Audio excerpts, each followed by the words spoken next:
people already calling. Uh-oh. Yeah, they want those tickets for Disturbed, man. It's a big deal. The 25th anniversary show. Yeah, it's cool. We had some Disturbed shirts recently that were pretty hot. They went pretty high. Really? Yeah, that stuff is back, You like that vintage genre. band tees? Yeah, but that genre of rock, later stuff, Slipknot, or even new rock, quote unquote. Yeah. That culture is really trendy. Yeah, and you see it in you see it in a couple ways. You see it in festivals, right? You see it in the cost of these bands, like Limp Bizkit's I was about to say, value. Limp Bizkit just they really came back into the public eye over the summer heavy. Yes, dude. 2 years ago, you could have booked Limp Bizkit for low six figures. Yes. Right? Correct. Now, it's minimum seven figures. Right, that's how they rolled and everything changed in the course of like a year. But you know this, being like a king of like vintage and nostalgia, everything that was once cool becomes cool again, and it usually takes about 20 years. Sure, everything is cyclical, right? Yeah. In life, but I like to say we deal with at my store and with my culture, we like to deal with classics and favorites. And then the public and the trends kind of come in and out based on all the classics. Right. Because Jinko jeans are big, but like, honestly, the graffiti Jinkos, the OG, like before the giant raver ones, like they were always cool. Right. So, people, I guess, are just now realizing that Limp Bizkit was always good. That's a little after my era, Yeah. Me personally, but, I was down with the Nookie, though. Yeah, that was a good song. Faith was a good cover. Their EP, though, their first album, like all my friends loved. And I was in a band at the time, and I was like, this is like a demo. This ain't like shit. What are you talking about? What are you guys stoked about? Because like the recording quality and everything was just a demo that they had a cover song. Yeah, 4-track. Made a hit. Yeah, it was super simple. But yeah, it blew up. Did you see? I don't know if you saw Nate No Face was opening. He's from Tucson, Arizona. Yes. He was opening for Limp Bizkit on the Whole Lots tour. I know, that was huge for Nate. And they even celebrated his birthday at the Phoenix show. Yeah. You know him personally? Yeah, big shout out. I go way back to Planet Z Records, the first hip hop shop in Tucson, way back in the late 90s, owned by Zach, Nate's brother. Okay. And so there was times where Zach had to go away on vacation and Nate would watch the store. And so he was like almost, let's call him my OG. That's very rare for me to call anybody my OG, but those dudes definitely predated me in the Tucson culture. And Nate's always been a talented musician going way back to the, early 90s. Yeah, it was really cool to see him on this bill and basically kind of put Tucson on the map and to a lot of people all the way, all over the country. That was a huge tour. And I would love to get him in studio just to talk about how ridiculous Corey Feldman was behind the scenes. Oh, we got you, bro. We'll call him on speakerphone. Oh, I love it. We got you. All right. Well, that's Slobby Robby talking about Nate No Face. If you want to go see Disturbed, then you got to try to steal those tickets away from Slobby himself, because the man got 2 pairs. And the tickets aren't even on sale yet. They go on sale today at 10 a.m. You can get them through KFMA.com. But you know how we do it. If you want to steal those tickets from Slobby, then give us a call, 600-KFMA, 600-5362 right now, because I want to play a game. All right, now it's 90s trivia. Now, if you've been by Generation Cool, which is on 4th Avenue, you know for a fact that they know all things 90s culture, pop culture. We're kids of the 90s. But I don't think anyone is more of an expert than Slobby Robby in this town. Hell, he was basically put Tucson on the map through Netflix, through Slobby's World, essentially capitalizing on his knowledge of all things 90s. So, what you got to do is try to answer 3 90s trivia questions correctly in a row before Slobby can interrupt. Here we go. Rock 1 2.1, what's your name? Gabriel. All right, Gabriel. Trying to get in. Have you won tickets in the last 30 days, Gabriel? No. Okay. You got to answer 3 90s trivia questions in a row before Slobby can beat you to the punch. If he beats you in any of these, then you're going to get hung up on. Are you ready? Yeah. Okay. Here's our first question. Ready. Yeah, he is ready. Yeah. All right, here we go. Gabriel, which 90s boy band had hits with songs like I Want It That Way and Quit Playing Games with My Heart? Backstreet Boys. Oh, sorry, Gabriel. Nice try. Dang, did I just do that? Yes, With you the did. Backstreet Boys Yes, you did. even With a know boy bands Backstreet Boys like that. question. Hey, this is Mike. All right, Mike. All right, Mike. you got to get 3 90s questions in a row before Slobby can interrupt and beat you to the punch. Are you ready? Right on. Let's do it. All right, here we go. What year did Titanic premiere in theaters? 2000. Say again. What year? We know. Yeah. What year did Titanic premiere in theaters? 90s trivia. That's a hint. Hello. 98. 98 is incorrect. Sorry about that. All right, let's go to the next phone call. Rock 1 2.1. Who's this? This is Emery. All right. Embry? Yeah, Emery. Emery. Okay. All right, Emery. Yeah. You got to answer 3 questions correctly in a row before Slobby All right. beat you to the punch. Here we go. Here's our first question. Who sang the 1996 hit Wannabe? Spice Girls. That is correct. Yes. Oh, I didn't know that. That's I one. know all these. That was a Chrissy one I right know. there. Can I just chime in? Because I know all of them. The tag team, that's just too unfair. All right, here we go. Next question. You got to get this one right. Stay in the game. What was the name of the music sharing service that launched in 1999, causing controversy in the music industry? Napster. That is correct. Oh, sorry, Embry. Oh, Embry. Yes. Rock 1 2.1. Who's this? This is Daniel. Daniel. All right, Daniel. All right, let's go. Try to get 3 questions correct before Slobby can beat you to the punch. Who was the lead singer of Nirvana? Kurt Cobain. I mean, dude, I even paused for a second just because I know, he's that's hesitating. not one you pause on. I'm Hesitation sorry. gets you killed. Rock 1 2.1. Who's this? Jorge. Jorge. All right, Jorge. I got to try to beat Slobby to the punch. This is 90s trivia. All right, which animated series from the 90s featured characters like Beavis and Butthead? Liquid television. Oh, thanks for trying, Jorge. Man. I know. You're Jorge. smoking these guys. All right, Rock 1 2.1. Who's this? Vanessa. All right, Vanessa. All right, see if you can beat Slobby to the punch. Which singer had the breakout hit with the song Genie in a Bottle in 1999? Christina Aguilera. Oh, thanks for Man, listening, did I really Vanessa. want to do that right now? I don't want to do that to Vanessa. I know. That's right. We're switching gears here. Let's see who's on this phone call. Rock 1 2.1. Who's this? This is Cindy. Cindy? Yes. All right, Cindy. Here's what we're gonna do now. Since we did the '90s trivia, and Slobby Robby is smoking everybody. I'm like, what's your name? Yeah. Combine them. We're gonna do a round of the last word. If you could beat Slobby Robby in the last word, you'll get a pair of tickets for Disturbed to see them May 15th up in Phoenix at the Footprint Center. Okay? You know how we play the last word?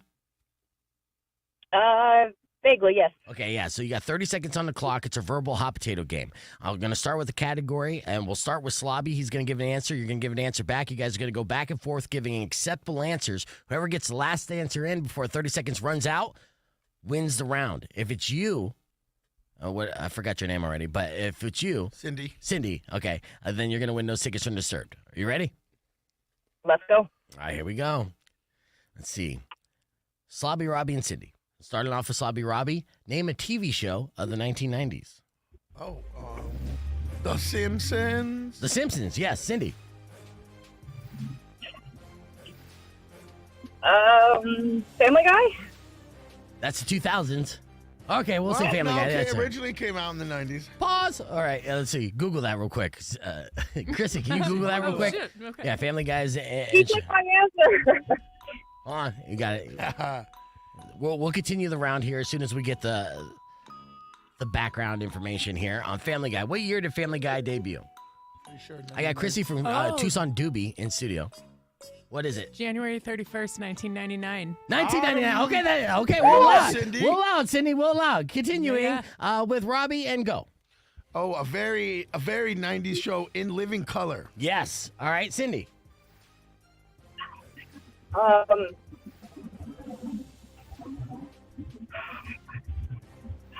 The pressure's getting to Cindy. Yes. It's the music. Oh my goodness. I can't think right now. Oh my Any gosh. TV show in the 90s. Yeah. Oh, Cindy, I'm sorry. Any answer would have been a good answer, but no answer was the wrong answer. Thank you for trying, though. That was so close. I was going to say the real world. I Yeah. was thinking MTV. like Growing Pains and Punky Brewster. Funky Yeah, Brewster's that's 80s. mine. You know, those are both Really? 80s. Yeah. Growing Pains Growing and... Pains? No. Yes. Yeah. Go ahead and Google it, Yeah, Christy, from Growing Tucson Oh my Doobie. gosh. Yeah, I know. You're like... It's a you're, big blur. Who's It's a the blur boss? for Chrissy. 80s? Yes. Yes. What are you talking about? Those are all super 80s shows. Oh my god, I thought I would slay that. Yeah, no, you were way off just by 10 years. Damn. 10 years is actually going to be the band that's going to be in studio at a 9 o'clock hour. Ironically enough. Rock 102.1, who's this? Hi, this is Adrian. All right, Adrian. All right, let's see if you could be. I don't know why you sounded like a chick at first. And That then was you that switched was a it up. Jack move. Yeah. He's like, hey, babe, wait on the phone for me till I get on the radio. Yeah. Yeah, you hear me? All right, Adrian. All right, Yeah, Adrian. you know how it goes. Okay, here we go. All right, if you could beat Slobby in a round of the last word, those tickets for Disturbed are yours. Here, Slobby's going to start things off. 30 seconds on the clock will begin when he gives us the first answer. Slobby, name a cartoon of the 1990s. Oh, gosh. Let's see. South Park. Yep, South Park. Adrian. Cartoon in the 90s. Cartoon from the 90s, Adrian. Let's go. Hey Arnold. Okay, Slobby. Nice. Ooh, Eon Flux. Yes. All right, Adrian. Arthur. Okay. Oh. You can tell how old he was. All right, real quick on the answer. Oh, ran out of time. No! Yeah, hesitation gets you killed. All right, pair one to tickets will go to Adrian. Congratulations, Adrian. Showing that you were 4 years old in the 90s with That all threw your me off. Nickelodeon favorites, dude. So, Threw me off. Yes, dude, that's where it's at. Nickelodeon, bro. That's what got me. yes, it was all Nickelodeon. You won a pair of tickets for Disturbed 25th anniversary tour that is happening on May 15th. They're going to be performing 2 special sets that night, and you and a friend are going to go for free and just stole those tickets from Slobby Robby at Generation Cool. How does it feel? How do you feel? Slobby Robby. That's his name. That's a good one. Oh, okay, yeah. Adrian. Yeah, I thought you had me, bro. Apparently not. You got me with the Arthur. I was shook. yeah, exactly. I might have been your babysitter or something. yeah, you probably were, dude. When you were a preschool teacher, he was probably one of your students. I'm all naming off like borderline S&M, Chinese anime. Yeah, this is why like we MTV underground shows. Yeah, this is why we turned out the way we did. Is all of our cartoons in the 90s, the adult ones, Adrian, not the lame ones you were watching, we're all super sexy and and developed our kinks. Basically. Wow. Yeah, so thank you, MTV, for that. Adrian, stay in the line. We're going to get all your info. For the rest of you, you'll have one more opportunity to steal tickets away from Slobby Robby, but we're keeping this conversation moving on to podcast broadcasts. There, we're going to have lots of details of all the awesome vendors that are going to be participating in Generation Cool and Tucson Doobie's Block Party that is happening on Saturday, October 26th. So join us, youtube.com/beef. You're going to keep it right here on Rock 102.1. Clear.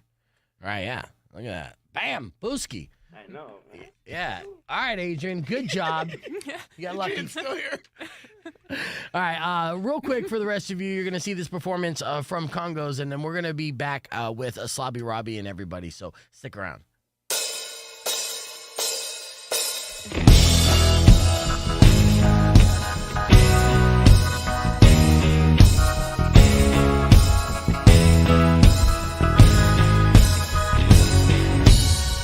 What's it gonna take? Are we gonna forever make the same mistake?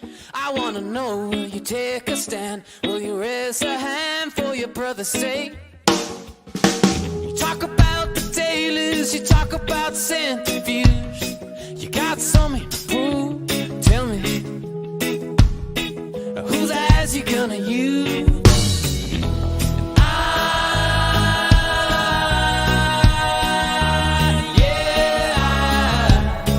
What's it gonna take? What's it gonna take? You, yeah, you. What's it gonna be? What's it gonna be? I wanna know, I wanna know, I wanna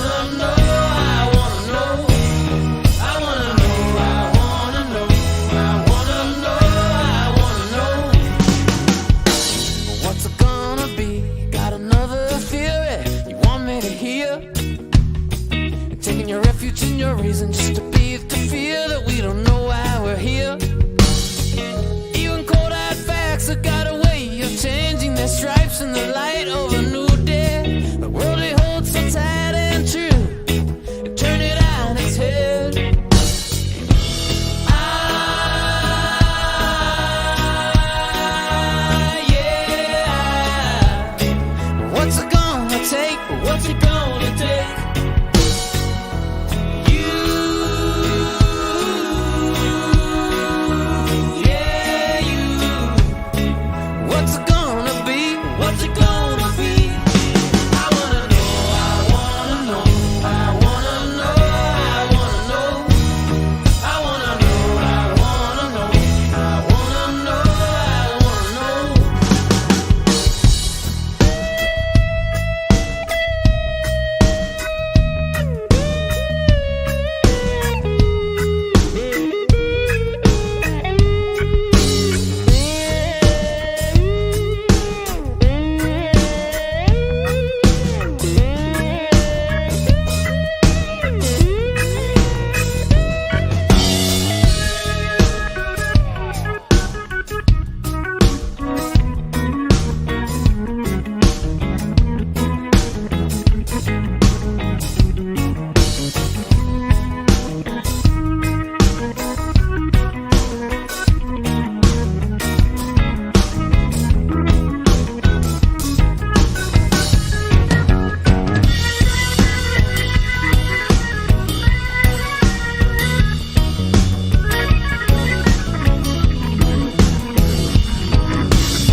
Living under pretense, always on the defense, always on the fence. Tell me, what's it gonna be?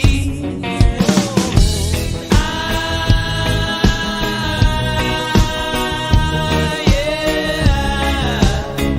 What's it gonna take? What's it gonna take?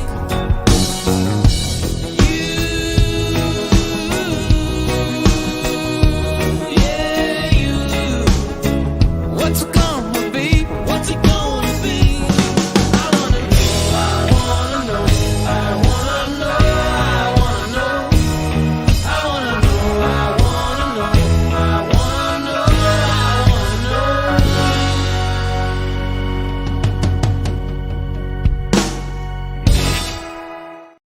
That's a little throwback there. Music for this Friday morning, and we're back here live on the podcast broadcast. And on the FM side, we'll give away some more tickets here, have some more fun. I like when people think they're stealing the tickets away from you. Like, oh, they're in his hands. He's got them. They got Don't me. take them. I mean, that's pretty much the way it happened. He stole that answer from me. He did. You know, with all the little child shows. I'm like, I just got shook. I was like, Arthur. Yeah, Arthur came out in like 2008 or something. That was, That's how old we are, man. I was was telling grown up. Chrissy, we're like, if we have a 19 in our birth year, then we're officially old. I'm down. Yeah. You're holding up well. So you No, got I'm not. No. Thank you, though. That's on the surface. ridiculous, but thank you. Well, how have you guys been beyond that? You're putting together Halloweed, and you got all the massive sponsors involved. You got D2 giving out joints to everybody. We do. We have D2. They're going to be giving out some roaring 20s, little dog walkers, little half-gram joints. I Good love one. those. I love know, those. right? Yeah. Got him in my car right now. Yeah, nice. I'll take a sample. But Walk me out. yeah.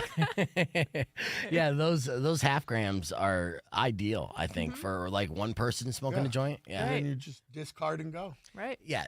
Is that ideal for you though? Like, what's your tolerance level at? Will you smoke a whole gram? No, I'm a big on dog walkers. Actually, I'll be honest, that's like my favorite thing because I do prefer a pre-roll, but I don't need a whole big one to where I'm gonna put it out. I'm on the run. I'm on the move. Yeah, yeah. I got kids. Yeah. When two kids are waiting to play Fortnite with you, you can't just hang out with a big doink in the backyard for 30 Right. minutes. Right. So a dog walker serves me well. Yeah. Yeah, we don't have a dog, so I call it watering the plants at my house. Yeah. But that's what they're officially called, is dog walkers, huh? Yeah, I So mean, that's you what we take- call them. Okay. Yeah. I see. I didn't even know that slang, but that's Right? perfect. Yeah. Like, I don't even have a dog, but yeah, I'll take a walk around the block. So D2, Right. who else? We've got Barrio Cannabis, which is a great story. So they're going to be doing their official relaunch with us. They're going to feature the first time that you can smoke their new strains. Really? So, okay, so Barrio, it Yes. has nothing to do with brewery or nothing, right? Right, completely different. Okay, okay. Well, I mean, we're all technically from the Barrio, so I guess that works out. And they relaunched. What happened to their first launch? Yeah, it came under some new ownership. So there's a new cultivation team, new ownership team. The cultivator over there, his name's Justin. He's so wise. He's a great grower. Right. And they're producing some amazing indoor flowers, some really top quality stuff. Yeah, it's such a great time for this influx of all these weed companies because we just did High in the Desert, right? That's where I saw Chrissy last, and all those vendors wasn't just dispensaries; it was providers, right? And then giving out product like fucking it's air, right? They have so much in abundance, and they're just printing money. It's a good time to be in that industry, right? It is. There's been a push towards more events ever since cannabis became recreationally legal. So then we have this opportunity to bring it out into the public, which is something we're really fond of doing at Tucson Doobie, is really showing these upscale events and showing how this plant can be used both medicinally and recreationally in a safe environment. And we've got a killer party planned, just like we're going to have a bunch of different brands. So it's going to be great. Yeah. How many vendors in total? Do you know? We've got 5 cannabis vendors, and then Slobby's curating a really cool vintage village. So we'll have some people going on there. We've got some live screen printers. We've got flash tattoos happening. We've got a mocktail bar by Filters, which is a new local company in Tucson. So we're going to be doing some haunted kind of style Haunted drinks. dumpster, and- food, a photo booth and the Yep. haunted dumpster, 2 food trucks, 5 vintage vendors, including Generation Cool. Yeah. Here, let's get on the air with this. Rock 102.1 KFMA. We're hanging out here with Slobby Robby from Generation Cool and Christy from Tucson Doobie. They got a block party event for Halloween that's happening on October 26th, right behind Generation Cool, blocking that all off. What's a haunted dumpster? You got a haunted dumpster photo shoot? What is that? Rather than moving the giant dumpster that's in our parking lot, we turned that into the photo booth. But we're going to dump some dead bodies in it first. It'll be a Does it smell like a creepy, dumpster, or is it- trashy- It's going to smell a lot like I cannabis. think, Yeah, okay. other things will be able to drown that out. Okay, that's we're, good. That's we're good. good on that, on the smell part. Oh, so you're gonna basically you have an opportunity to take photos in front of this dumpster with bodies all hanging out of it, haunted dumpster style. That's Yep. awesome. Yeah, Yeah. it's going to be Right. really cool, actually. Yeah, and a vintage village, and so you're obviously we're talking about this Halloween party that Generation Cool and Tucson Doobie are going to be throwing on Saturday, October 26th. That is the big day for celebrating Halloween. The entire city's going to be out doing Halloween things, and your block party is different than any other event that's going to be happening that night, with plenty of vendors, goodies, and food, and the whole nine, with the block party that's happening right behind Generation Cool. Now, this is the first time you've done a block party behind that store, right? Well, yes, because of Chrissy and Tucson Doobie, we've been able to expand and take up more space.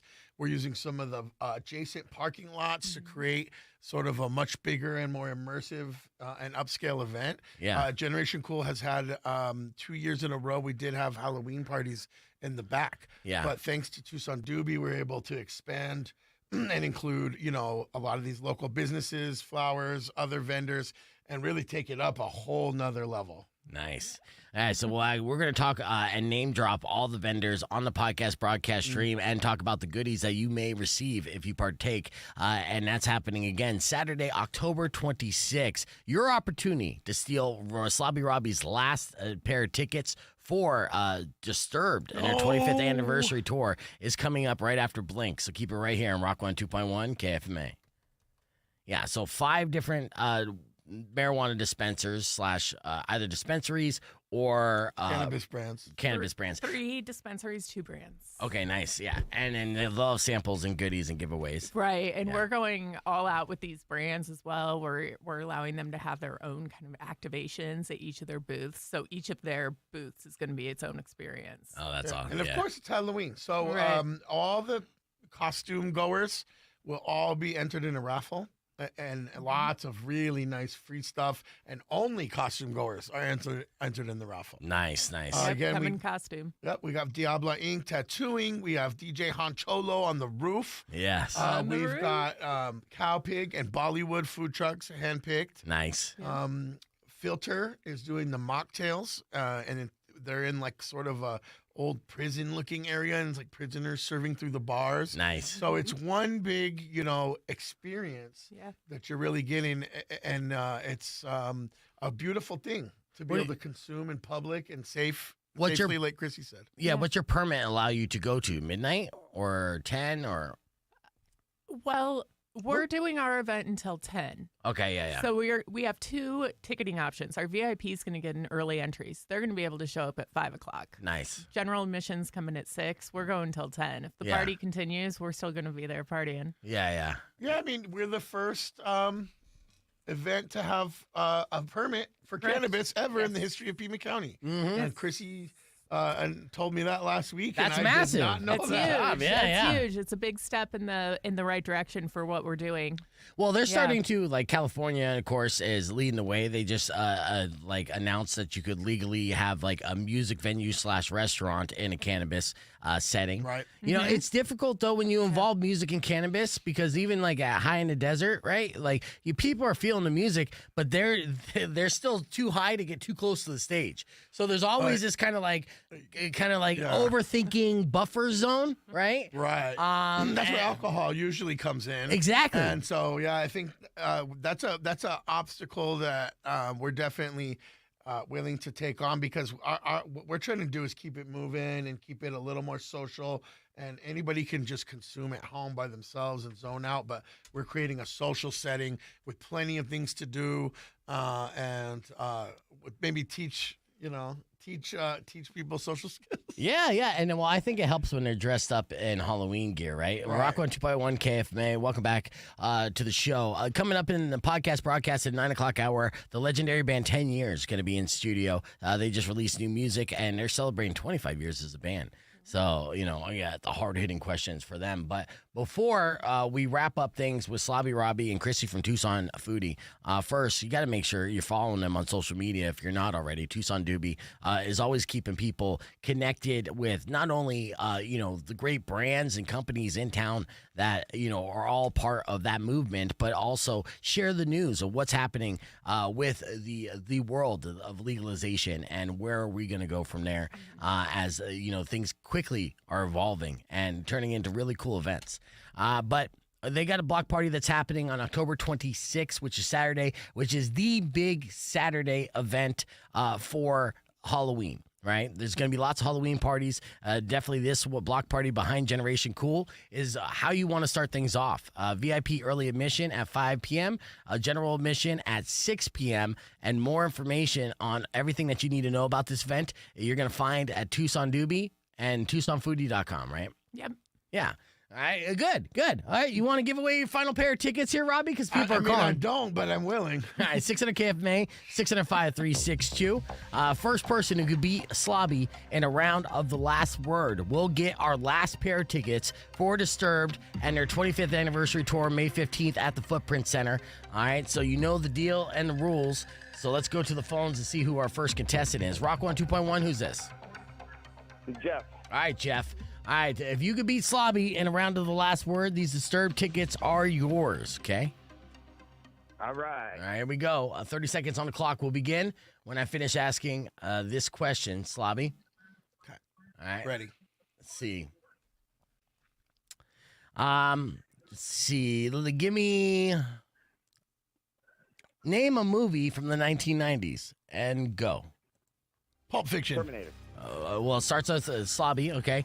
All right, he Sorry said about Pulp that. Fiction, and then, all right, Jeff, Terminator. okay? Ooh, dude, where's my car? Yes. All right, Jeff. 7. Ooh. Yeah, all right, Slobby. Edward Scissorhands? Yes. All right, Jeff.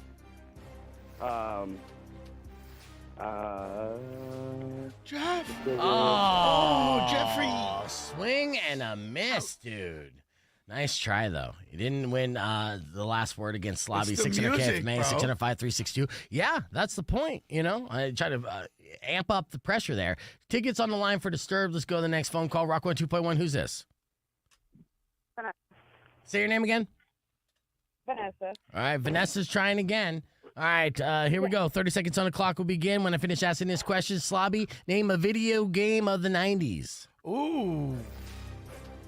Mortal Kombat. Yes, Mortal Kombat. Vanessa. Video game of the 90s? Yep. Medal of Honor. Okay, a Slobby. Street Fighter. Yep. All right, Vanessa. You have a book? Got some pages flipping. What'd you say? Did you hear me, Pac-Man? I said Pac-Man. No, that's an 80s. Oh, so sorry, Maybe Vanessa. even 70s. Yeah, that was definitely 70s. That's a way back. So thank you for She trying. thinks we're way older than we are. Yeah. 600 KFMA, 605 362.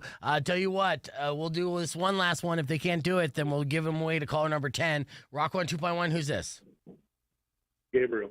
Gabriel, you already tried. I want someone new on this one here, so let's go to the next phone line. Rock 102.1. Who's this? Sean. All right, Sean. 30 seconds on the clock will begin with Robbie right after I ask this question here. All right, we're going back to name technology from the 1990s. DVD. There you go. Blu-ray. Blu-ray, okay. Oh. Yeah. Cell phone. I think that was the first time I saw. Absolutely. Go, Sean. Tablet. Say what? Tablet. Tablet? Okay. Oh, I thought you said Chick-fil-A at first. Yeah. Ooh, yeah. Let's go with what's from the 90s? Oh man, I'm out of it, bro. Did I just lose? You just lost. What about Tamagotchi? Tamagotchi. Or pagers. Pagers. Yes, it's okay. That's good news for Sean. Sean, Yes. are you a fan of Disturbed? Yeah. Yeah. Hell yeah. There you go, dude. Sean's going and I'm not. You just stole Slobby Robby's last pair of tickets. You're going to be seeing Disturbed as they celebrate 25 years up at the Footprint Center on May 15th. Stay on the line and going to get all your info, okay? Thank you. All right, no worries. And for the rest of you, next week, we're going to be giving away a bunch of different tickets. But coming up next in the podcast broadcast, 10 years. Don't forget to follow Slobby Robby and Tucson Doobie. Robbie, anything else we got to mention here before we let you go? Look, at the end of the day, this is the best Halloween party that's happening in Tucson. Yep. Whether you want to participate or not, it doesn't matter. We have DJs on the roof, food trucks, vintage vendors, art vendors, and honestly, just a beautiful gathering of the community more than anything. Yeah. Yes, absolutely. So follow Generation Cool on Instagram, Slobby Robby as well, Tucson Doobie, and then you get more information at TucsonFoodie.com. Tucson Doobie is linked through there as well because it's all one big family. We're going to hit the reset, be back with more right after this. It's Rock 102.1 KFMA. Excellent. Nice. I appreciate you so much. Thank you, bro. Sorry that we squeezed in so much time again with the double booking, but That worked. yeah. Yeah, we get in the 8 o'clock hour, which is always good. I think so. Yeah. Fuck yeah. All right, real quick, we're going to do Cooking with Nana. Be back with 10 years live in studio. Keep it right here. Hello there, I'm Rico, and this is... Nana Mary. Ay, ay, ay. And today we're here because all of my life, my friends and my family have come here to Nana Mary's house, enjoying her cooking. And we always ask her, how do you do it? What do you put in your food? And what do you say to them? I just said, I don't know. I just put stuff in. I just invented and put it in. And that's bullshit. No, it's not.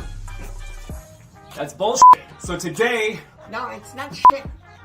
it's not shit.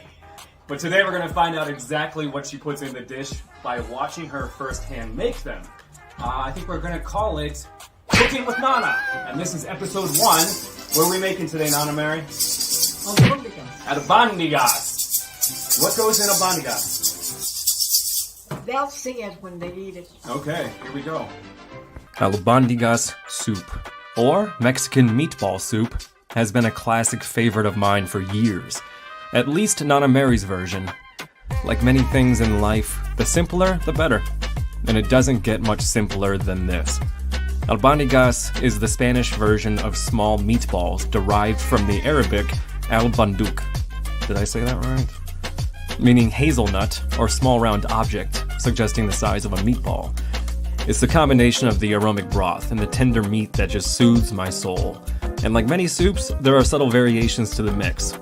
Like maybe pork instead of beef, or adding rice or mint or potatoes, or anything to mix and match flavors and textures. But let's see how Nana Mary does it.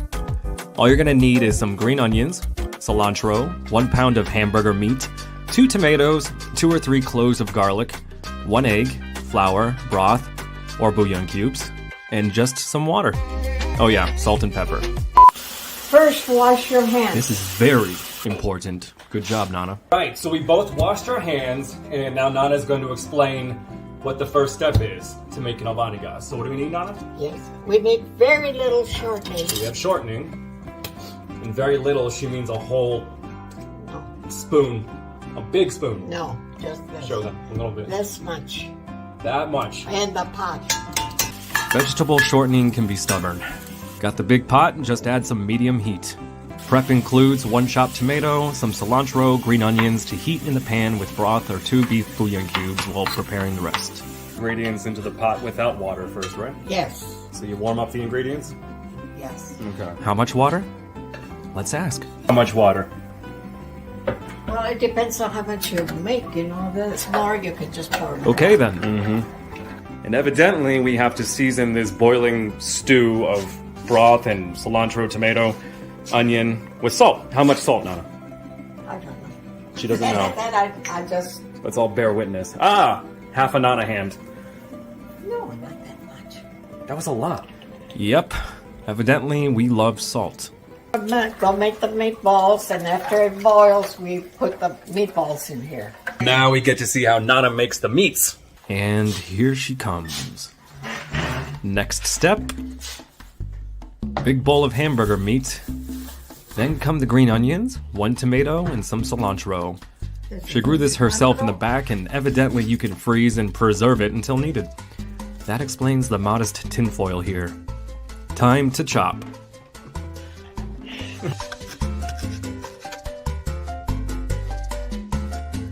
So how much pepper, you ask? Here you go. Method to the madness? Lord, I hope so. Is it that luck to spill pepper? Lord, I hope not. Yeah, quick, let's remedy that. How much salt? Okay, 6.5 Nana shakes it looks like. Into the bowl. So can you tell us how much salt and pepper you put in there? No, I just guess. That's all. Then, 1 Nana hand of flour. Listen. If you're unsure, you can buy a Nana hand, which is very accurate, at Spirit Halloween store. Crack an egg and add it to the mix.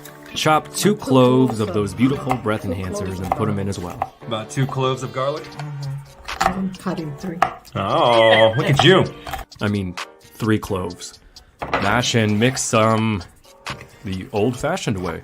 Get it all together. You did wash your hands, right? Oh, yes, that's the first thing. First, wash your hands. So scratch the 1 Nana hand of flour. More flour? Apparently, just do what feels right. How can you tell you need more flour? Because it's still very... all the ingredients are all wet there, and I have to make the balls. Now you see why we had trouble nailing this down? Then comes the ball rolling. And it's an art form to behold.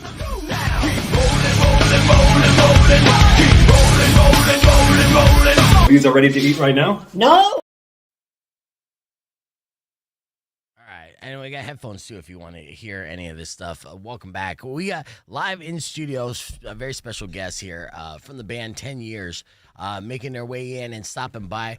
We have Brian. How do I say your last name, Brian? Vodine. Vodine, yes, who's a guitarist and a founding member of 10 Years, and Chad Huff, the bass player of 10 Years. Man. New Chad.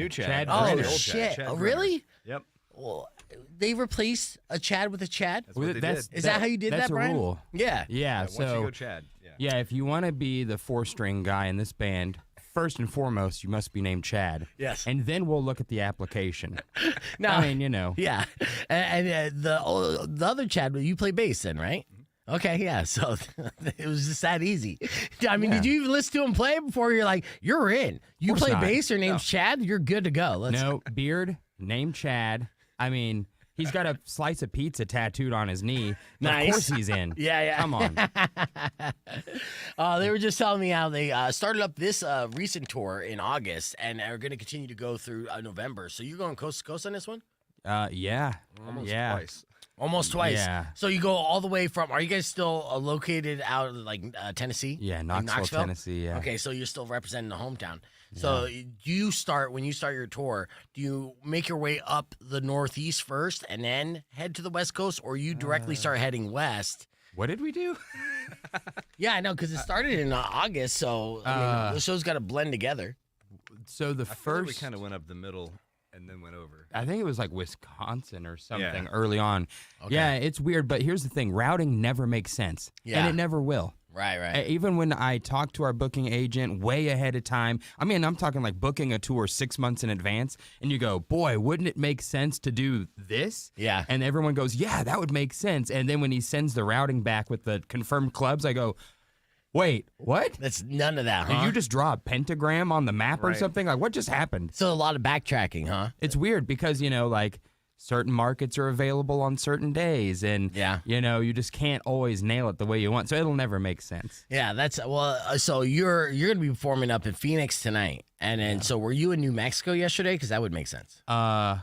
Wait, where are we coming from? L.A. Okay, yeah. So are you on your way back to Tennessee? Yes, pretty much. Yeah, eventually. I'm pulling up your tour schedule right now. Tucson again tomorrow. Yeah, exactly. Well, it was good. You could eat some tacos while you drive through because the food here is fantastic. We ordered Mexican last night from our hotel. Okay, so what place did you order? Do you recall? Guadalajara something? Yeah, Guadalajara Girl. That's solid. Dude, it was good. It was really good. That's good. Yeah, and that's not even in the top 10. Oh, I'm telling man. you, dude. Like, there's so much good shit. I should have actually asked you first before I ordered. You should have texted me, and I would have been like, okay, here, like, what's your location? And then go right here. Yeah. You know, so, I mean, you guys are posted up at a hotel like 10 minutes away? Yeah. Yeah. Well, I'll ask you off the stream, I guess. I mean, not like we have any, like, crazy streamer groupies that come by, but, you know. No, we were at a Holiday Inn just, like, off the highway or whatever, and, you know, the bus is getting worked on. Maintenance, but that damn thing has broken down multiple times on this tour. And we were just with Seven Dust, a full tour with Seven Dust. Yeah. Their bus broke down multiple times. Their trailer broke. Dude, it's just the way of the world now. It just happens. It happens so much. And like I said, I was saying to Chad, I'm like, it's funny because this is not the first time that we've had a band scheduled to come in studio and then be like, hey, the bus broke down. So we got this going on. And so, yeah. Yeah, it's funny. Here's my buddy Valdez. Valdez, you can jump in here as well. Valdez is on the show. This is the band 10 years. We got Brian and Chad. How's it going, man? What's up, man? Yeah. So we're talking about good Mexican food and of course their bus breaking in. But you didn't have a breakdown with your bus in Tucson. You're just doing preventative maintenance. Yep. Okay. Yeah, it's kind of, there was something kind of messed up, but we're hitting it before it gets worse. Okay. Yeah. Yeah. So how's your air conditioning on the bus? Is it okay? It's mostly fine. Mostly fine. Yeah, mostly fine. So the one in the back by my bunk, yeah, it's the coldest and it works the best. However, when we start getting in heat, it freezes up and then it starts raining. In the bus. So I'll be in bed and sometimes it gets hot or whatever in that stupid bunk. So I like hang my arm out the bunk like this, and when it starts like raining on my arm, I go, oh, God, it's hot outside. Oh, no. And I know that thing is about to take a dump. So. Oh, yeah. That's. So are you top bunk, too? I'm middle. Okay, I middle, don't want to mess with the top, and I don't want the bottom. Middle is money. Right, yeah. I think a lot of people, what they don't know, if you're on a tour bus and you're sleeping, you got to sleep feet towards the driver, right? Yep. Yeah. You're supposed to, for sure. You're supposed to. Do you do that? Yeah. Okay, yeah. Yeah, because you don't want to get your neck broken. Did you know that? Yeah, that's sorry. Because if something happens, and they slam on the brakes, then if your head is that direction, you could break your neck. Because you'll slam into the wall. That makes sense. Yeah. The other way, you just lose like 2 feet in height. Exactly. It compresses you. There you go. Like an That's what accordion. happened to me. I used to be 6'2". That was good. All right, we're going to get on the air here, do a little tease before I play Wasteland. And then I will actually play the latest single that we have loaded up here, The Optimist, which you have, that's a collaboration with Conquer Divide, huh? Yeah, the singer Kia from Conquer Divide. You know, we're label mates. Okay, yeah. So it was one of those natural things. Yeah, I have a lot of questions to ask you about the overall, the industry. You started in 1999, so I want to talk about, obviously you signed in Universal, that big thing, and how the industry has kind of changed in the last 20 years. Oh, boy. I know. So we're going to get deep on that. But first, we'll get on the air to remind people to join us on the stream and do a little tease. So let's get into that. Rock 102.1 KFMA. Welcome back to Beef Vegan Presents. We're live on a podcast broadcast. Very special guests. We got Brian and Chad from the band 10 years, who are going on 25 years as a band. Ow. Did you see that coming? Oh, God. When you named the My band, arthritis just got a flare up. Brian, when you named the band 10 years, were you expecting that was an expiration date, or would we keep going? Well, the hope is to keep going, but man, what is it? Time is weird, and I don't like it. No, I know. I know. So just to jog your memory of how awesome 10 years is, we're going to play their song Wasteland, and we're continuing the conversation on the podcast broadcast, but we're going to be back with more from 10 years after this classic. Here's Wasteland by 10 years on Rock 102.1 KFMA. Join us. We're live, youtube.com/beefvegan. Clear. All right. So that was the FM side, playing Wasteland, and then we're back here. Let's play a little snippet of this music video here. I was playing a little bit of it earlier. So you guys are label mates. What's the label that you're on right now? Mascot, yeah. Yep. All right, and so, yeah, she looks, what's her name again? Kia, yeah. She looks like a rock star, and this single sounds awesome, and I'm excited to play it on the radio again, but here's a little bit of the music video.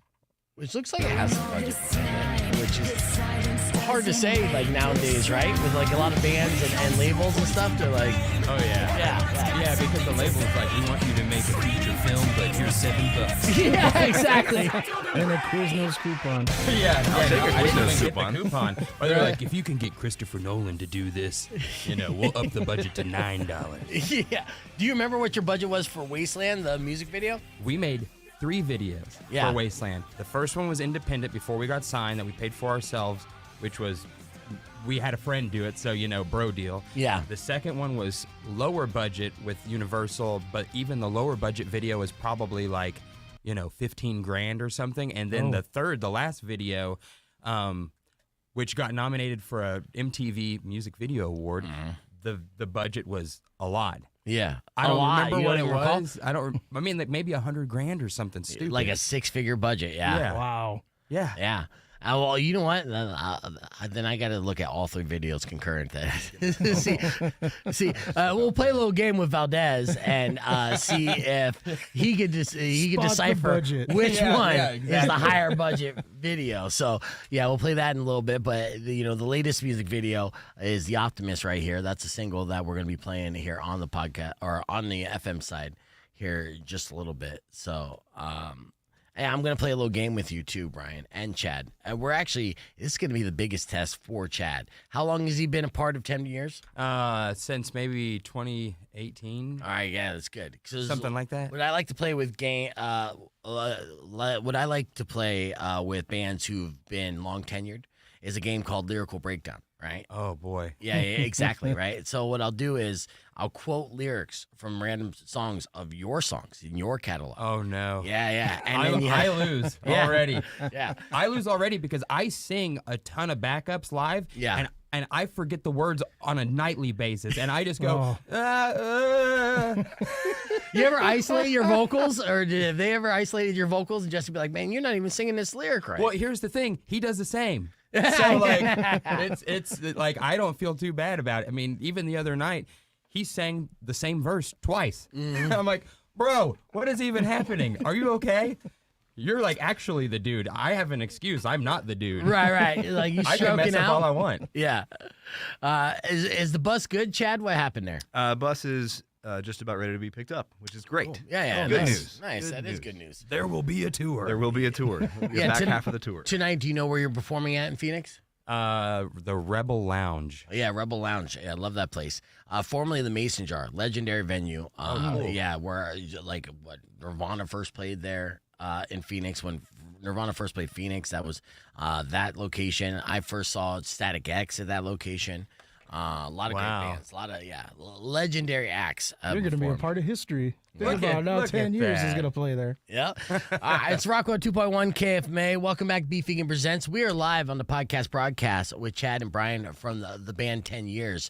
Now, Chad has been a part of the band since 2018. Yep. Brian has founded the band back in 1999. Were you in high school at the time when you started the band? Started the band when I was 15 years old in high school. Yes. Damn. And didn't you leave for a little bit for the band? Yeah, I have 3 kids. My youngest child was in the hospital for like her first year. Oh, wow. Yeah. She was born very early. My wife was like 26 weeks into the pregnancy, and there's the baby. Yeah. Oh, yeah. And so that was no good. So I basically told the guys, like, I don't know what's going to happen with this. I'm out until I know I'm good.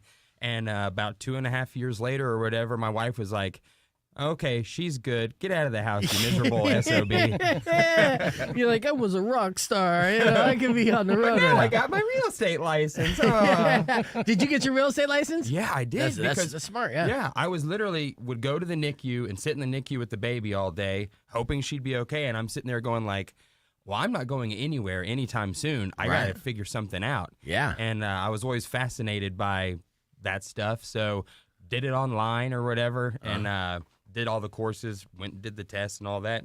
Got my license and then did that for a little while. But then, the daughter started, she got okay. How old is she now? Now she's 9. Awesome. Wow. Yeah. Fully healthy, Yeah. I mean, honestly, we got really lucky. She had a bunch of surgeries and stuff like that, but considering when she was born, my wife went into labor when she was at 20 weeks. Yeah, that's which crazy. Is basically the doctors were like, no bedside manner. They're like, yeah, there's no chance of viability now. So you're basically losing your child. Basically like a miscarriage. Yeah. Basically. But what happened was she went into labor at 20 weeks. They put her in the high-risk unit of the hospital, put her feet up, kept her there for like 6 or until the baby was born. Wow. So they kept moving her, and depending on how they positioned my wife, the baby would plug the holes to keep labor off. Wow. It was very strange. It's so weird too, because if you think about the modern technology that we have, this is seems like a very kind of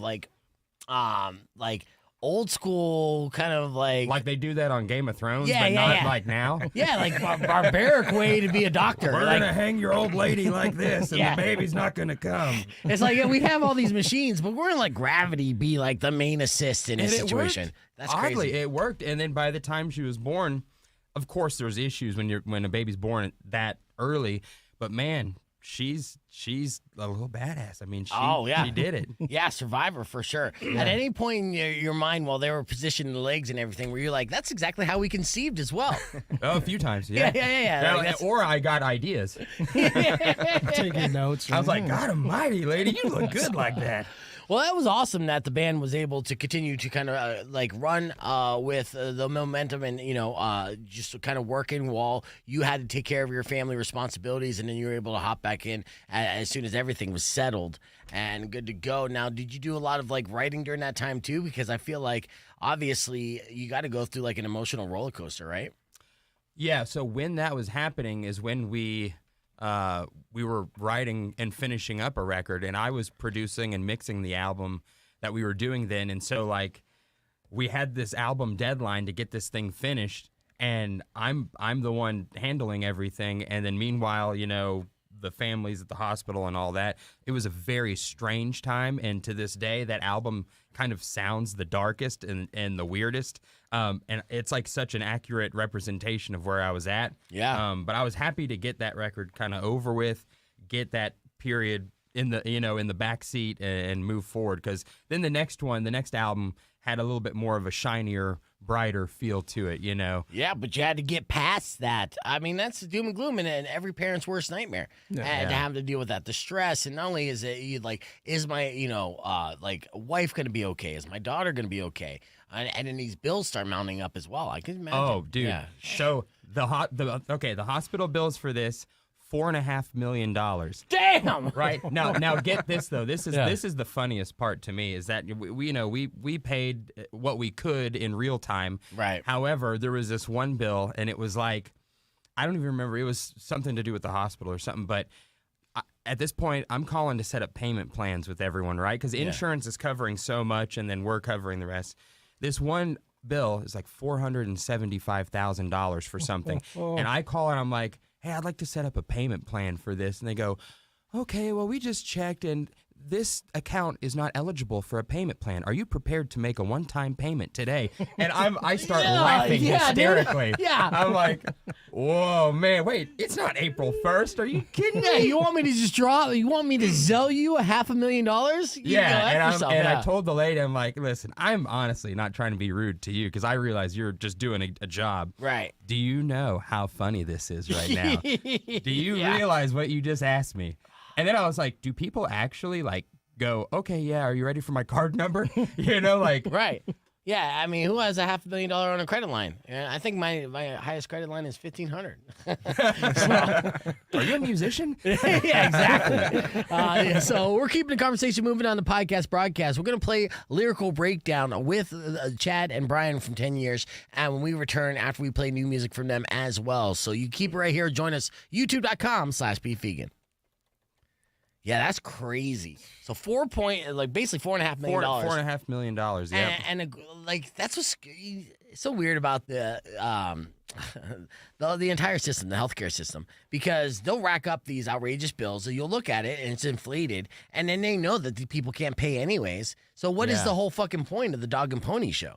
Be like, look, this is what you inflated the rate to. And then you're going to try to get that amount of money from insurance, and insurance companies are going to talk you down from that number. The whole thing is basically haggling back and forth, right? So stupid. And then they have to be like, what's the highest number we could start at? And then we'll go from there. And then while they're going back and forth to see what they can settle with, then they go to you and they're like, okay, well, what's left over? What can you spare before, so we don't completely devastate your life? Yeah. Right? How much do you think you feel like you paid out of pocket when it was all said and done? Close to $200,000. That's a lot, dude. Yeah. It's so crazy too, because it's about your daughter's life. Yeah. You know? Yeah. And the thing is when they say stuff like, we need to do this procedure, it's very crucial.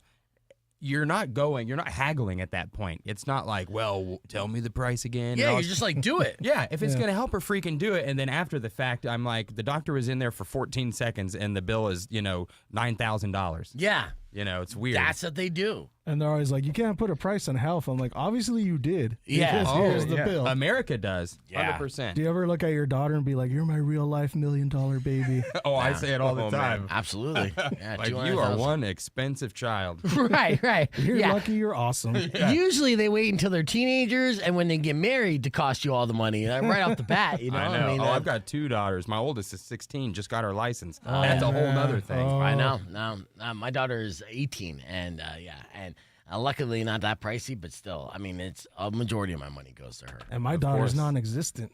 Yeah, that you know of and stuff. Yeah, it's okay. It's okay.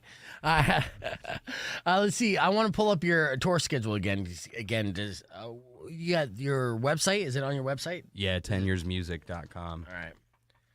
Because I want to see how bad they routed you. Oh, yeah, I don't even know what's left and if it makes any sense, but probably not. Now, for those of you watching the stream, if you don't know, in the music industry, there's one-offs and there's routing. And routing essentially is when a booking agent attempts to get a band from point A to point B while doing gigs in between. And they'll reach out to different venues to see availability. And based off that, if you're a booking promoter, then it's going to be kind of like a more realistic rate as opposed to like a one-off.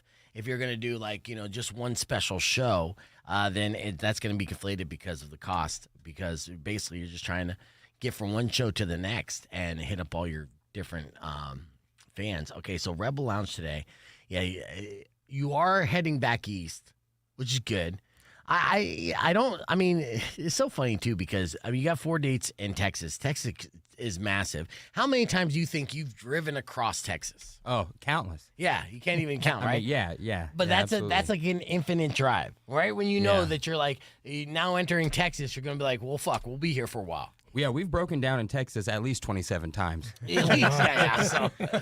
And you'll be going from Lubbock to Houston to Corpus Christi to San Antonio. Wow. Before making your way up north to Iowa, and that's when you start your shows with Theory of a Dead Man. Yeah, on October 29th. So right now, you started off your tour with Seven Dust. And then you kind of branch off. You're doing a headlining run. Well, we started with headlining, like 3 weeks of headlining, then Seven Dust. Yeah. Back to headlining, then Theory. Yeah, nice. All right, yeah. And then it goes Des Moines, and then Wisconsin, Ohio, Erie, Pennsylvania, Akron, Ohio, and then down to Miami, Florida. Oh, no, okay, but that's in January. So that's the Shiprock cruise. Shiprock, yeah, okay. I was just like, well, they fucked up there. No. Well, but don't put it past them. That has happened. Stuff like that happens for sure. Right, yeah. Well, at least it's not that bad of a drive, I guess. I mean, you will be driving back through Tucson after your show at the Rebel Lounge on Friday. It all makes sense. To who, I don't know.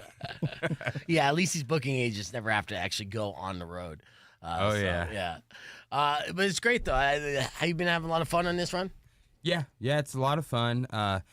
We actually met Seven Dust when we were probably two or 3 years before we got signed ever. Yeah. We played a festival early, like noon on like the small stage one time in Nashville.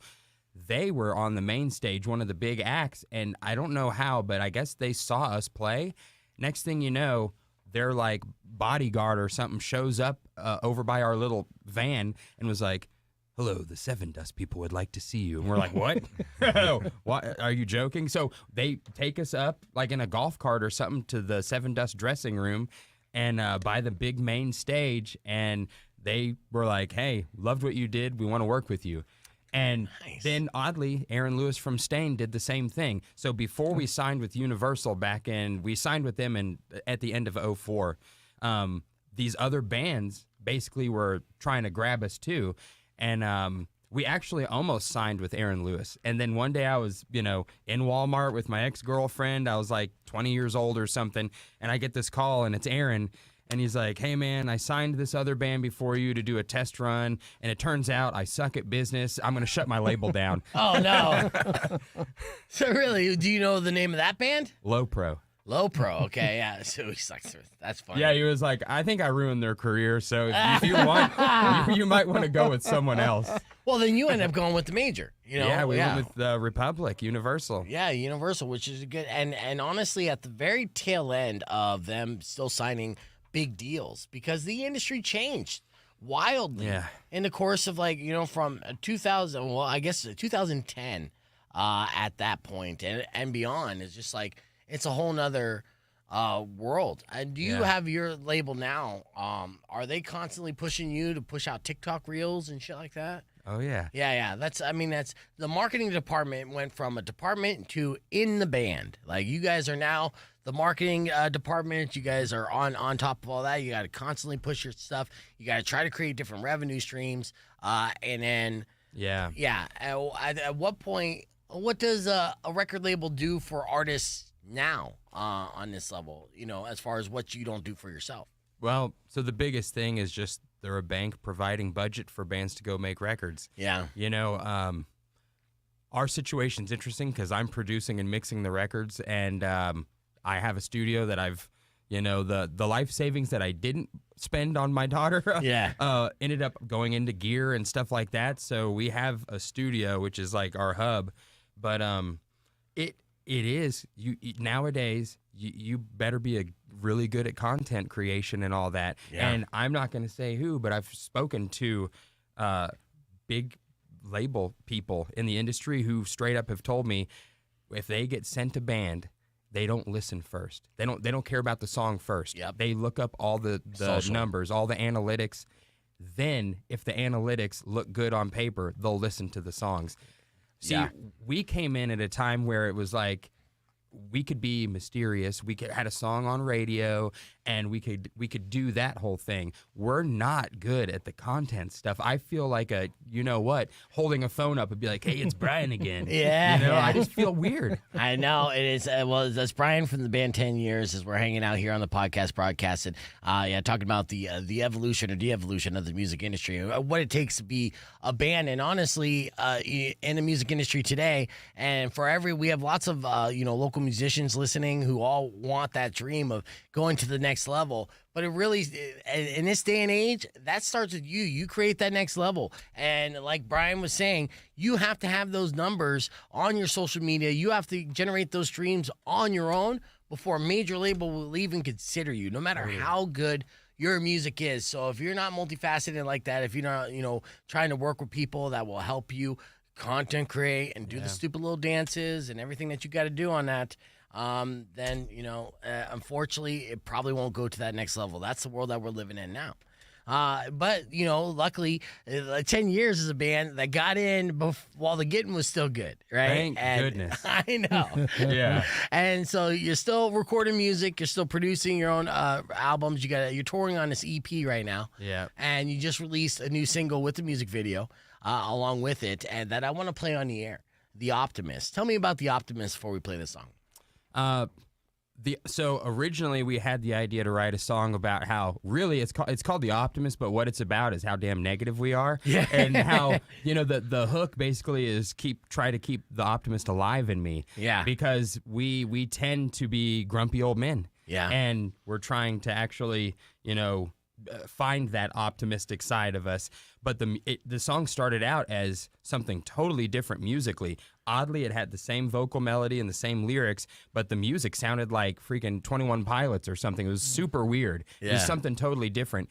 And during a tour, we do a bunch of improv stuff sometimes in between songs. Mm-hmm. And I'll just start playing a riff, and the other guys will join in, and it's just something to eat time, right? And give Jesse a break vocally. Mm-hmm. And the main riff of the song is something I just started playing improv at a show, and it got stuck in my head.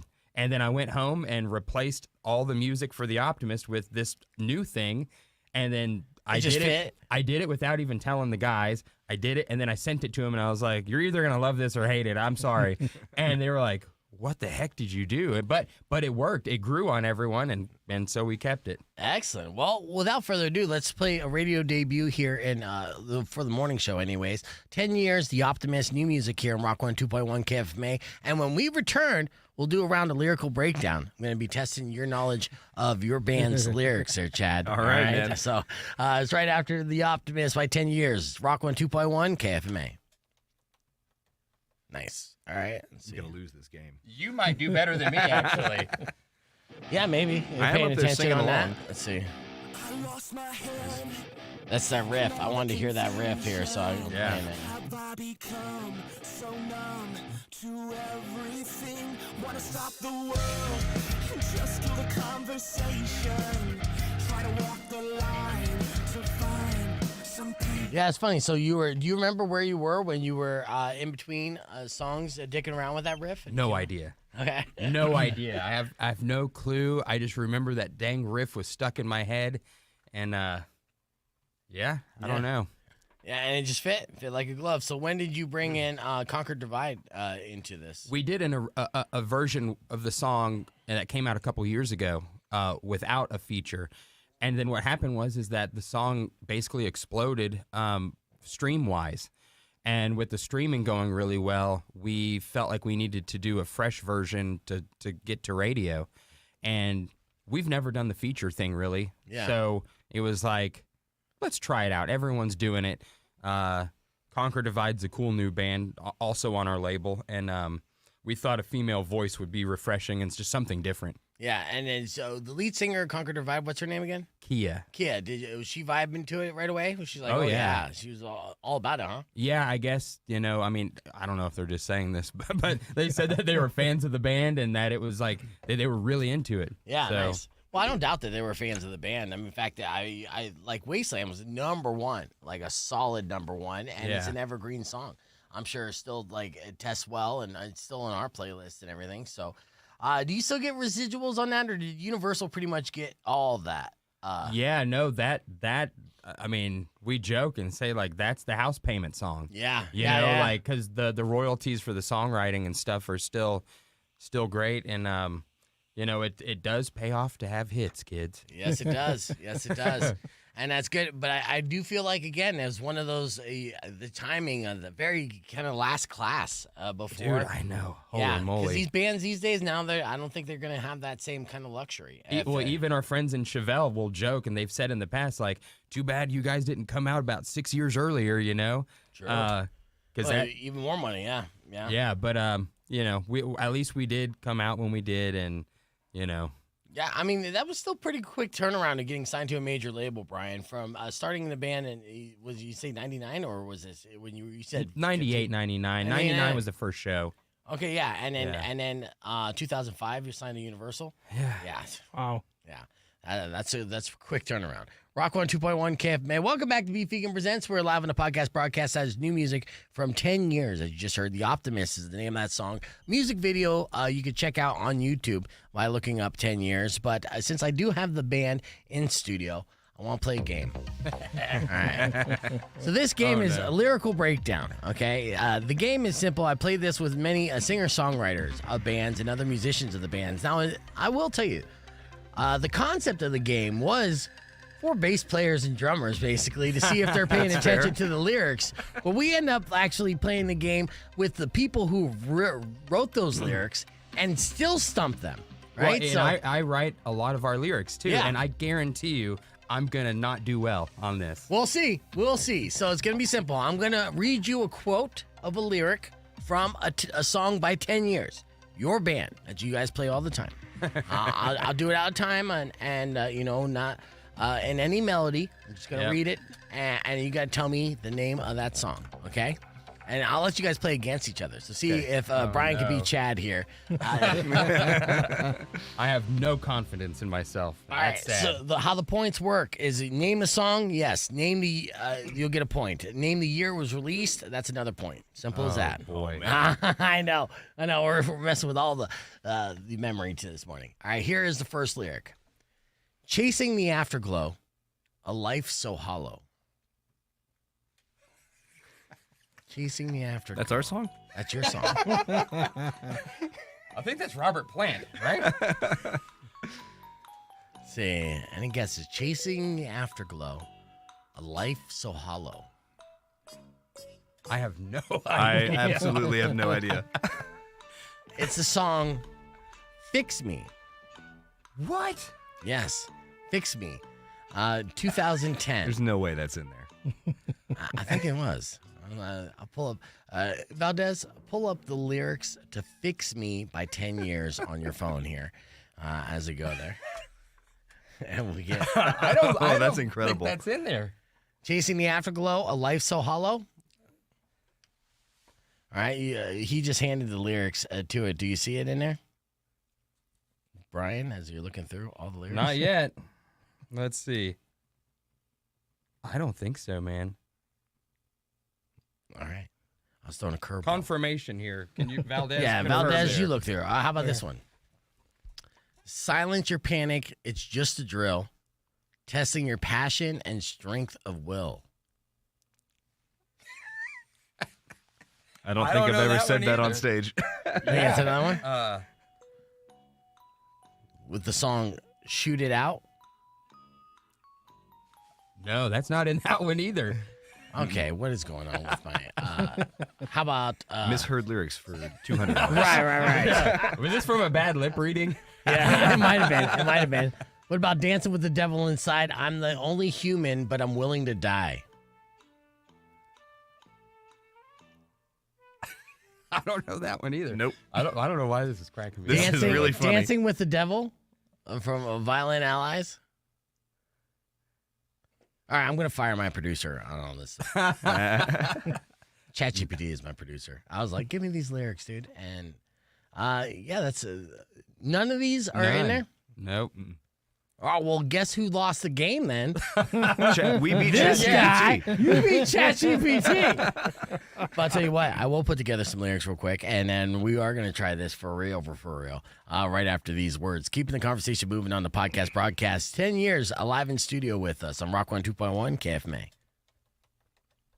Dude, that's hilarious. That was So incredible. what do I pay for you, ChatGPT? Damn, left you hanging in the wind, bro. No shit, bro. I was like, oh, that's a little simple thing, but that's okay. I got this. Like a lost Lyft driver just abandoned you. Yeah, I know, dude. Spinning in circles. Well, you know what? That's what I get. He's looking at the GPT like, what's going on? Why are you going in a circle, man? Yeah, and normally I do this manually through the VA to Google, and yeah. Oh man. See, it made my mic limp. Yeah, it made my mic limp. See. That's a perfect time. If you need hymns, use the code BEEF. Yep. Yeah. Right. That's it. Let's see, 10 years. All right. I shouldn't be thinking out loud here, but I am. So, did you guys get a chance to hit up Rollies while you were in town? No, we got in yesterday and just literally stayed at the hotel. Yeah, got Uber Eats. What That is was okay. it. Rollies is, if you're ever back this way. Okay. Birria, that's all I'm Remember gonna say. that. Okay, I got it. I'm on it. Yeah. Okay. Talking food, I'm on it. Yeah. All right, let's try this again here. Yeah, birria is amazing too. Well, what do you like to eat in Knoxville, Tennessee? What's like if you had a friend visit you in town, where are you taking them? It's barbecue country. Yeah. And that's pretty much the thing. The South and barbecue. What else? There's a new Cajun restaurant in Knoxville. That's the one. Okay, yeah, a little Cajun food. What do you order when you go there? Anything on the menu is great. The muffaletta's great. Okay, nice. All right. What'd you call me? Yeah, what you call me? All right, how about this lyric? In a wild lust, we've opened up a whole new world. The Shift. Oh man, he beat me. That's correct. Did you write that? No, I didn't write that one. Oh my god. Oh my god. That's my engineer. I've been begging him to fix that mic arm for 3 weeks now. It shifted. And then the year would have been 2020. 2020. Yes. 2020 is correct. Now, what's that lyric mean to you? So in a wild lust, we've opened up a whole new world set to self-destruct. Okay, so this was our Nostradamus moment of the shift being, we literally say like, we go from silence to, what is it? Sirens without a space between. We are a violent virus. This song, we finished recording it like I'm talking 2 weeks before COVID. Before COVID shut down the world? Yes. Okay, yeah. Before it shut down the world. We were finishing mastering the album and we had a tour set and we started hearing like, oh, there's this weird virus thing happening and the tour might not happen. And of course I'm like, it's not going to stop the world, whatever. Right. And it did. But that song it was weird. It was like, so we actually released that as a single because the label's like, what? How did you write that before? What did you know? Yeah, what did you know? What did you do? Yeah. I didn't do anything. It was me. Yeah, that's funny. Yeah, all right. So that was good. So 1 point for Brian and Chad. You didn't know that at all, huh? He did. I'm just quitting. All right, here we go. Here's another one.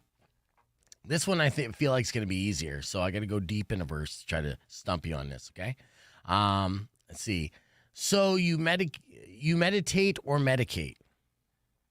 So you meditate or medicate? Novocaine, yep. That is correct. Novocaine, all right, but Brian got another point. 2017. Yeah. All right, that was good. What made you hesitate there, Chad? I don't know. Okay. I missed the one. Come on, man. I missed the one. Gotta hit the downbeat, man. You're a bass player. Yeah. What's happening? You asked if I was sharp this morning. I got way too much sleep last night. Oh, yeah. Way too much. All right, how about this one? Love me when you're high, leave me when you cry. So long goodbye. Yeah. Oh, nice. Oh, that was good. What year? Oh, yeah. What year did it come out, Chad? Whatever division did. You're almost Wait, there. Can I get half a point? Yeah, you get half point. 2008. 2008 is correct. Yeah. Yeah. All right. And did you write this? You wrote these lyrics? You I produced wrote it? some of the lyrics in that one. That song actually is funny because we recorded that at London Bridge Studio in Seattle, where they did a bunch of the big grunge records, Pearl Jam 10, all that. Jesse was hammered when he recorded that vocal. Really? Oh, yeah. 3 a.m., bottles of wine deep. The vocal was awesome, but then the next day we felt like it shouldn't have been awesome, so we tried to redo it. and it was not nearly as good. So you captured lightning in a bottle with him being Literally. that drunk. Yeah. So does he try to get that drunk on stage so you kind of emulate it and hit it again? Oh, no, we used to, and then 40 catastrophes later, it's like, Right. maybe just have like a drink before the show. Yeah. Now with so when you let's see. Well, actually, I got something in my question here because oh no, can you, if you listen to the song closely, can you hear any little bit of like slurring or any? No slurring, but his like the passion in his voice really came out, and his voice was just money that night. And when we tried to redo it when he was stone sober, it sounded sterile. Yeah, it's hard to explain, but so he captured that passion. He just kind of like it was like he felt it. I think the 100%. wine made him emotional, and that made the vocal correct because that song is emotional. Do you remember what kind of wine he was drinking? Red wine, white wine? Red. Bunch of red, and we had been at a bar previously that night just doing shots and stuff. So I mean, he didn't even know his name, but he could sing. Yeah, there was no way to be able to recreate that over again. That's funny. Yeah. All right, nice. And let's see. Here's our next lyric.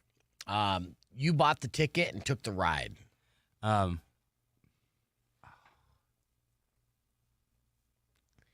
know that lyric, but I cannot place it right now. Chad? I'm stumped. You bought the ticket and took the ride. Is that miscellanea? Nope. Okay. Trying to pry open wide your third eye. I can't place it. Nope. It was produced by Nick. How do you say his last name? Oh, Rasculinix. Yeah, Rasculinix. That helps. So 2017. Yeah. Yeah. 2017. Yeah, you Maybe got that. Phantoms. Oh man. No. Nope. Here's the chorus. You burn out so bright. Oh, Burnout. Yeah. Oh, I There should you have go. known that one. Yes. That's hilarious. I should Yes. have known that Stumped you. Stumped you on your own song there. See? See? It's been out of the Huh? set for a long time. Yeah. I know. It happens. It happens. All right. All right, here we go. I'm playing Lyrical Breakdown with Chad and Brian from 10 years. Here is your next lyrics. What song did it come from? They feed and they suck until you're unconscious. Shoot it out. Yeah. That was like simultaneous. Yeah, Shoot It Out, and that would have been 2010. 2010. Yeah. Who Yeah. wrote the lyrics to this one? I wrote the chorus, and Jesse wrote the verses. Okay. Yeah. Do you know what he was writing the verses about? Okay, well, so he wrote the verses basically in theme with what my chorus was, and the chorus, sorry, Universal, is about the pressure of the label wanting everything to be a hit. Yes.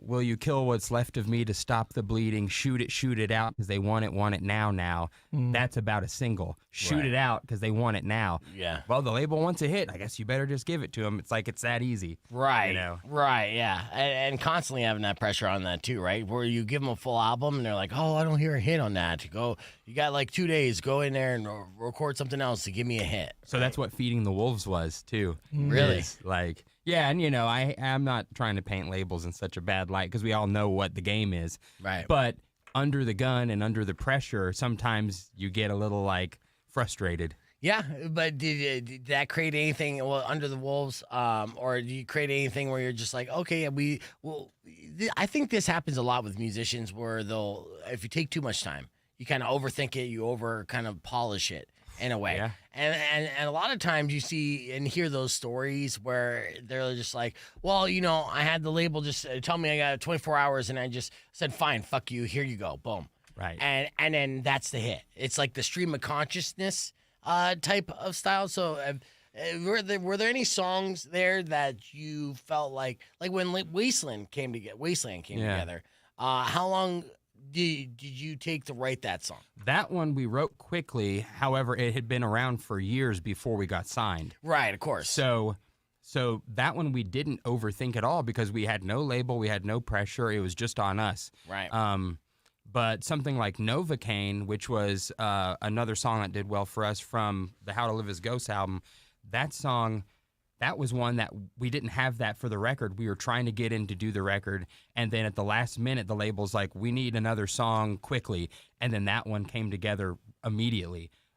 with no thought really at all. Yeah. Which is odd because, we tend to overthink everything. Right. As So- artists and I mean, it is such a common theme, because as an artist, you like, I always say for a musician, their favorite song on the album is going to be different than the listener's favorite song. Totally. Because usually it's either because of the personal connection you have to writing this song, or as a musician, the complexity of the song, would be like this is something you never heard before as far as this song structure is concerned. And for the novice listener, those 3 chords, like over and over again, is like what strikes them sometimes, right? Totally. Yeah. So yeah, we're guilty of that. Yeah. Our favorite, we want to go as left of center as humanly possible, but then we know, well, maybe that's not always the right thing. Right. Like the other bands on the tour will appreciate that song as much as you appreciate. The ones that are like educated and skilled will be like, yeah, that's the song.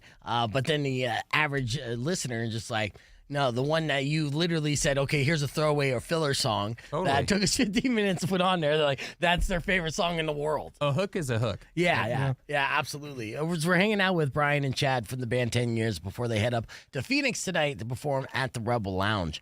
They have a new EP out that you can stream everywhere. And, obviously tons of great music on their catalog, as they've been around, again, for 25 years. And this is something that they did not have the foresight when they named their band 10 Years. Now, Brian, why did you name the band 10 Years again? Because every band name you try and come up with is awful.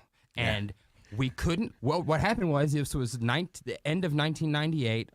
I wanted to book a gig. We're in high school. It was like sophomore year of high school for me. Yeah. I went around to all the local venues. No one would book us. They said, have you played a show before? No, never have. How old are you? Okay, no, you can't even come in here. Get out. Right. So we ended up going to the Ramada Inn by where we lived and asked to book the ballroom there. So we did that. We went to a construction site and stole materials one night in the middle of the night to build a stage in a Ramada Inn. And then we had like 250 people at the first show. Then all the venues were going, actually, you know what? If you guys want to play, we can, So what happened was I booked that gig at the Ramada Inn, and it was time to make flyers. And we didn't have a band name. We're like, oh, crap, we kind of forgot about that part. And we said by the next band practice, everyone bring their list of band names in. And they're all stupid. Yeah. Every band name is stupid. When you look at it, like Limp Bizkit, like who actually thought that's a good name? But then it works, right? Yeah. If the band, what they do is more than the name. Do you recall some of the stupid suggestions that you had on the band list, or maybe one that you came up with? I had a band when I had a band in high school. My bass player Nick, he wanted to name the band Trip Shade, and I think we were Trip Shade for a little bit. And we're like, Trip Shade? Like, how'd you come up with that? And he's like, oh, I was smoking weed, and I was looking at the shade of my lamp, and I was like, that's a trip. Oh, Trip Shade. I'm like, Jesus Christ, man. Yeah, that's not the worst, though. No, it's not the worst. I know. My band at the time of forming 10 Years, my other band was called Blind Aggression. Yeah, there you go. That sounds like a metal band. Yeah, that's that's kind of cliche getting that formula. Yeah, and I don't know if you remember, but back in that era, there was a picture that used to float around the internet of a baby flipping the bird. Yeah. And we used that as the logo for a long time for Blind Aggression. And then, but I think, So how did you end up on 10 Years being like, all right, this is the name? So that was a song that we had started working on, was just a song title called 10 Years. Yeah. And because we couldn't agree on a band name, we were like, what about some of our song titles? And, that was one of them, and that was the only name that we all kind of just went, I don't know. What does it mean? We go, I don't know. Yeah, and that's good, but it's just a brand. I mean, that's how it goes. Did you end up professionally recording the song 10 Years? No. No, we never even finished it. That song was just like a loose idea that had maybe a verse and part of a chorus, and then we never even finished it. Yeah, that's funny. It actually sucked. You're like, let's say name a song or name our band after the crappiest song that we have written. Yeah, there it was go. one of the worst songs we've ever written. That's and amazing. Here's the band name. Oh, yeah, that's funny. Well, Brian, I appreciate you coming in, Chad. Thank you guys so much. Excited for the new EP. What's next for 10 Years?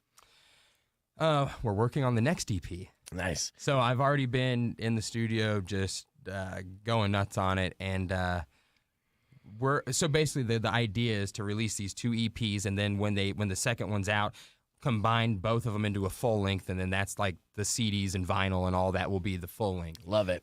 So yeah, just working on that and touring forever. Yeah, exactly. You can catch them forever on tour. They're performing tonight at the Rebel Lounge. If people want to keep up to date with everything that you guys are doing, where do they follow you at? 10yearsmusic.com is the official site, but then just 10 Years Music on the social media pages and all that.